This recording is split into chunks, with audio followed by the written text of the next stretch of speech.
বেকার ভাতার পরিবর্তে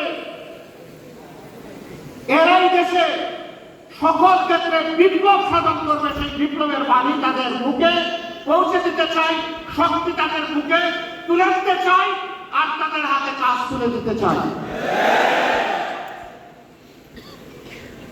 সম্মানিত বন্ধুগণ, তোমরা তৈরি হও, ইনশাআল্লাহ তোমরা পারবা,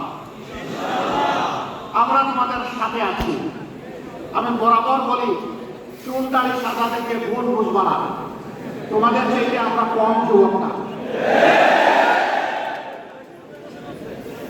আমার সাথে তোমাদের অনেক সহকর্মী কাজ করতে গিয়ে মাঝে মাঝে তাদের বিশ্রাম নেওয়া লাগে। আমি বলি, ছোট্ট এই জীবনে বিশ্রাম নেওয়ার অবকাশ কোথায়? বিশ্রাম আল্লাহ তাআলা আমাদের কিসমতে কপালে রাখলে ইনশাআল্লাহ পরম শান্তিতে নেব। কিন্তু এই দুনিয়া নয়, এই দুনিয়া যুগের নয়, এই দুনিয়াতে আগের ইনশাআল্লাহ। বাংলাদেশ জামাত ইসলামী, ইসলামী সংগঠন সমূহ এবং দেশপ্রেমিক অন্যান্য সংগঠনকে সাথে নিয়ে সেই ইনসাফের ত্যাগের বাংলাদেশ করতে চান। যারাই আমাদের সাথে আসবেন তাদের প্রতি আমাদের বার্তা স্পষ্ট। নাম্বার ওয়ান, আপনি দুর্নীতি করতে পারবেন না, আর কোনো দুর্নীতিবাজকে আপনি প্রশ্রয় দেবেন না। নাম্বার টু, সমাজের সকল ক্ষেত্রে সকলের জন্য সমান বিচার নিশ্চিত করা হবে। কোন রাজনীতিবিদ বিচারের দিকে তাকাতে পারবেন না, হস্তক্ষেপ করতে পারবেন না।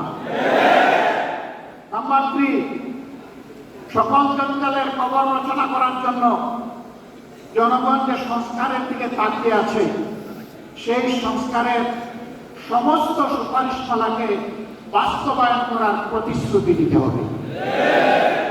এই তিন প্রতিশ্রুতিতে যারা একমত হবেন, মোস্ট ওয়েলকাম আসেন। আমরা সবাই মিলে দেশ করবো ইনশাআল্লাহ।